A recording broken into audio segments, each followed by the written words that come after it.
everyone. Welcome back. Please comment, subscribe, folks. Comment, subscribe, like the videos. Also share the videos. I want to thank everyone that does like, watch, and share my videos. You folks are the absolute best. Listen, folks, there's a link to you down below. Has links to all of my social media platforms. Please go down there. Follow me across all my social media platforms and talk to me because I talk back. Also down there as well as links to all of my YouTube pages. Please go down there, subscribe to all my YouTube pages, and turn on your notifications so when I post content, you folks will be in the know. Now, with that said and done and put to the side,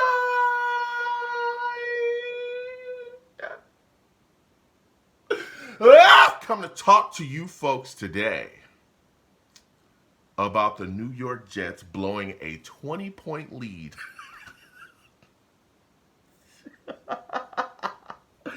Blowing a 20-point lead to Washington, but surviving and getting a W at home. Oh my God. Jets beat Washington, okay? 30-28. First off, happy holidays to everyone, okay? I hope everyone's enjoying their time with their friends and their families and their loved ones. This game, this was wild, okay? And it was wild because everything started out so great for the New York Jets, right? We started out the game. Tony Adams gets an interception, which leads to a field goal for us. We're up 3-0 early. Things are rolling. We're all feeling excited and confident, right? Mind you, Sam Howell was struggling in this game early. He was struggling, right? Then we get a blocked punt, okay? We block a punt that Washington's trying to get out of there. That leads to a touchdown for us as well. Jason Brownlee finds the end zone on a catch. Brownlee had a catch for 8 yards and a TD on the day, right? So we're like, yeah, things is rolling. Then you turn around, Breece Hall, 36-yard touchdown run for Breece. All right, that's big. We're like, dude, we're rolling. We got the mojo flowing. We at home. Like, it's our time, okay? Keep in mind, Breece Hall, he did work on the day. 20 carries, 95 yards, 2 touchdowns. He also got busy in the receiving game as well, all right? That boy had 12 catches for 96 yards. So we're like, yo, things is rolling. Things is moving. We're feeling good. We got another field goal as well, which put us up 20-0. So I'm like, man, we just need to keep pouring it on and completely push these guys out of this game, right? Now, Simeon did fumble. He ended up fumbling. Guy got to him.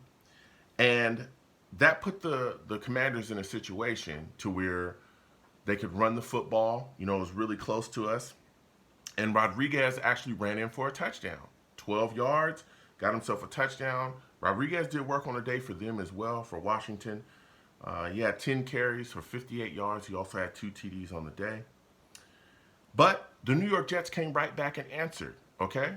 Came right back and answered. After that situation, you saw them be able to put a drive together, and Breece Hall capped it off with the unbelievably athletic play to score a touchdown. He was going towards the right sideline, and right before he could, be marked out of bounds, he actually reached back over the ball over the pylon and got the touchdown that way. It was freakishly athletic, and that just shows you the brilliance of Breece Hall, right? So here we are now, 27-7 at the half. We're feeling good. Also, that drive featured a lot of Garrett Wilson, too. Garrett Wilson was phenomenal on the day. That boy is a dog. That boy Garrett Wilson is a dog, I'm telling y'all. He's a guy that I'm so excited to have here because he's going to be a big piece as we continue to go forward, with this New York Jets franchise, man. This guy continues to wow me every single game. And it doesn't matter that we're out of the playoff chase or people feel like there's nothing on the line. I know, just like you should know, Breece Hall's going to show up week after week after week. It doesn't matter. If he got them cleats on, if he out there on that field, he going to give it his all. He's going to run through a wall no matter what's going on out there. No matter what's happening on the outside, whether you're in the chase or out the chase, he's going to be making plays, all right? Now, Breece had 9 catches for 76 yards on the day, and he did work. He did real work out there. So now, we go into the half. We're up 27-7. I'm feeling stupendous. I'm feeling great. I'm saying to myself, this is us. You know what I'm saying? It's our time. We're going to come out in the second half and we're going to continue to roll these guys. You know what I'm saying? We're going to finish our season strong. Okay? Now, we come out after the half, and Hal, as he's been all day, continues to struggle. He drops back, throws an interception. Quincy Williams, our great linebacker, right?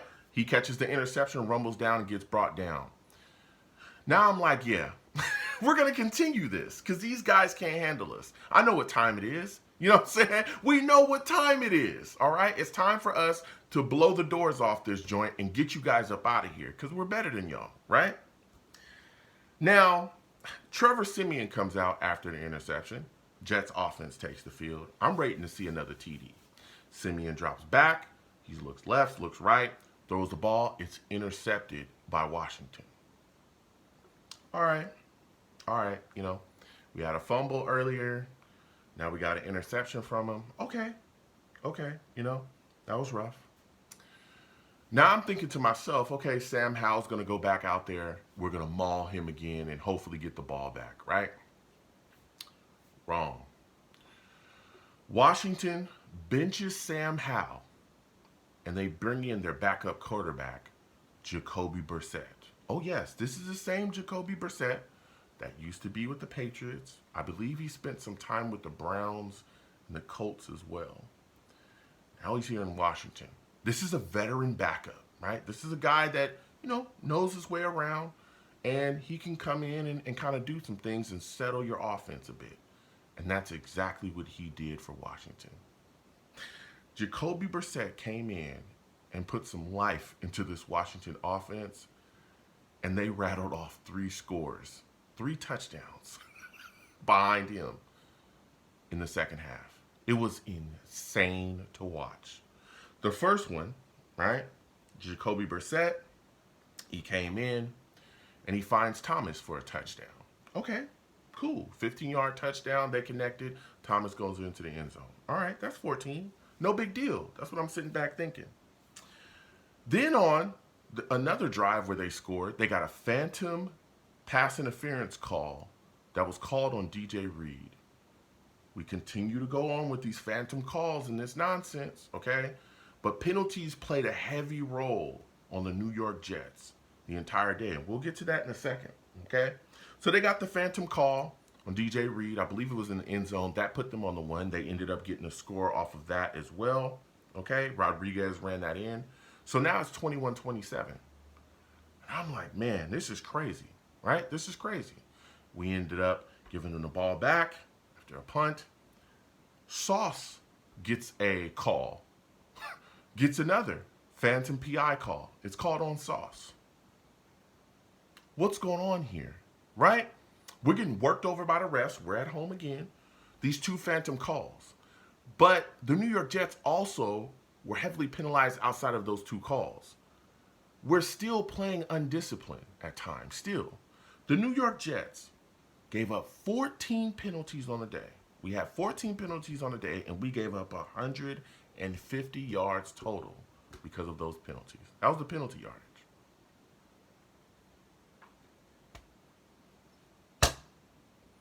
It's insane.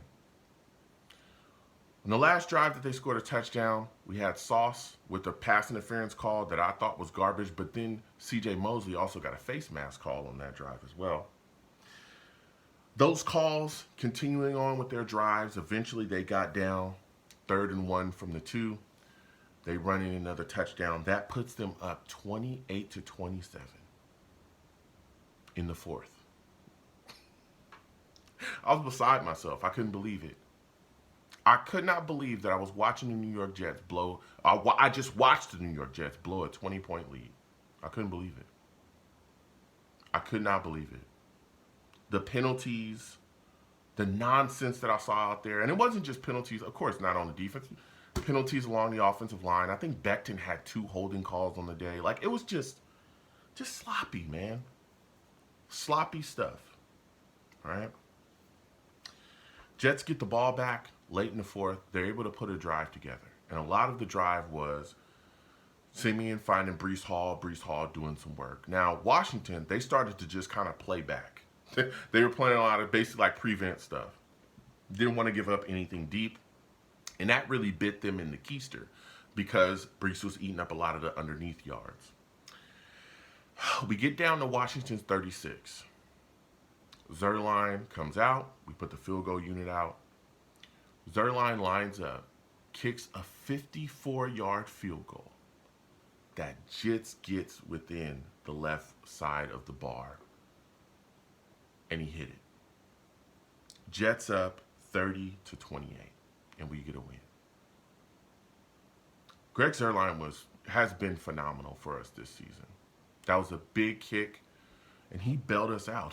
He really did. I'm going to be completely honest with you. And listen, I'll take wins any way they come, okay? Ugly, lucky, at the last second, I'll take a W however it comes.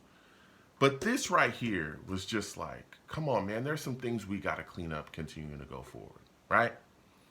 And as we know, we're out of the playoff chase, and evaluation will continue.